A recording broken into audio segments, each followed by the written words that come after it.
Today, we are diving deep into the mind of Nikola Tesla.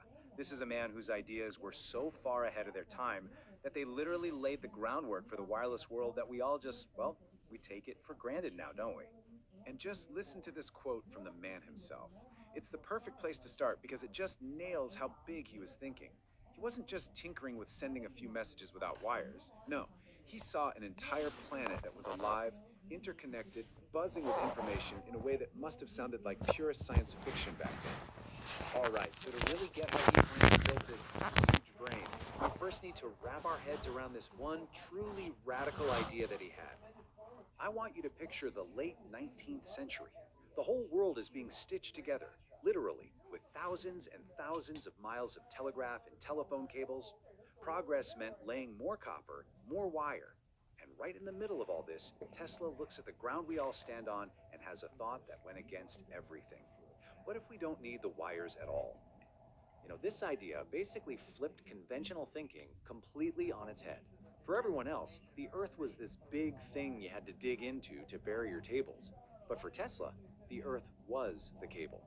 He argued that because of its massive size, our planet was actually the most perfect conductor you could possibly imagine. And this quote right here is his own analogy, and it is just fantastic. He's telling us, look, forget the mountains, forget the oceans. Electrically speaking, he saw our entire world as just a simple little metal sphere, a perfect medium to send energy and information through with almost no loss. I mean, what a staggering claim to make back then. But, a big idea is one thing. You gotta prove it. And that brings us to the exact moment that Tesla decided to show the world a little piece of the future. So the scene is set. It's a huge electrical exhibition in New York City. The place is packed. People there are used to seeing, new light bulbs, maybe some powerful generators. They had absolutely no idea what they were about to witness. It was something completely beyond what anyone thought was possible. So there, in a small pond, right in the middle of the exhibition hall, he unveiled this 4-foot long, heavy steel boat. And then, from all the way across the room, with no wires, no connection at all, he made it move. He controlled its propeller, its rudder, he even turned its lights on and off. The crowd was just stunned. Some people thought it was magic, others seriously suggested it was telepathy. What it actually was the world's very first radio-controlled vehicle. So how in the world did he do it? Well, the secret was this clever little device that Tesla had invented called a coherer. The easiest way to think about it is like a switch that's activated by radio waves. Normally, the metal powder inside is just loose. It doesn't conduct electricity. But when a specific radio wave hits it, bam, the powder lines up and it suddenly becomes a conductor, completing a circuit. It was basically the boat's electronic ear, just waiting for his command. Okay, so let's walk through this. Tesla sends a radio pulse from his control box. The coherer on the boat catches it and boom, it turns on.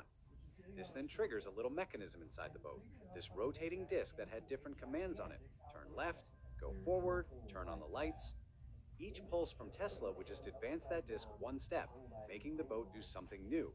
It was this beautiful, complex mechanical dance, all set in motion by invisible waves. Now, as incredible as that remote-controlled boat was, for Tesla, that was just a toy. It was just a party trick. It was proof of concept for something infinitely bigger. So with the patent for his remote control technology secured, Tesla went all in on his ultimate dream.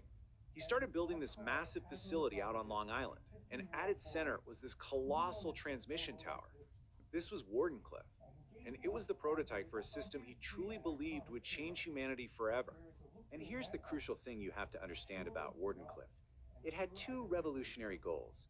First, it was meant to be a global wireless communication system, a way to broadcast news, messages, even pictures to the entire world. Think about that.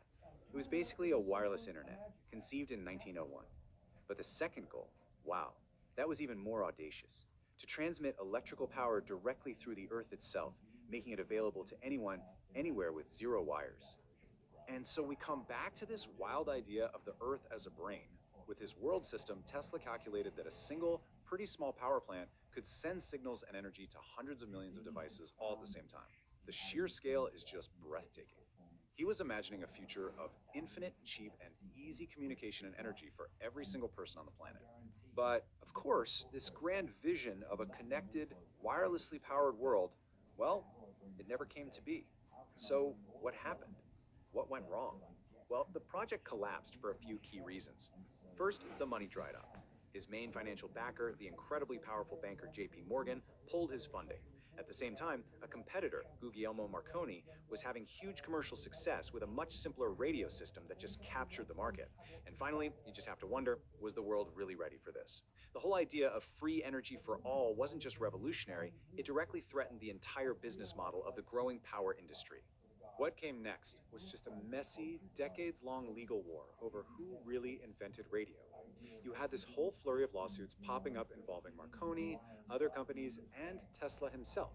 It became this tangled, complicated battle over who truly pioneered the technology, a fight that would sadly outlive Tesla. And yet, here's the really important thing to remember. Even though his biggest project failed and he lost the initial credit, Tesla's work was the foundation for everything. That radio controlled boat, his patents, his public demonstrations, these were the sparks that lit the fire. The very technology you're using to watch this right now has its roots in the dreams that he cooked up in his lab over a century ago. So that leaves us with this one big question. Tesla gave us the blueprint for wireless communication, and we built it. We are living in that world right now. But his other grander dream was wireless power for the entire planet. Why do you think that over 100 years later, that part of his vision still feels like something straight out of science fiction? It's a fascinating thought to leave you with. Thanks for watching.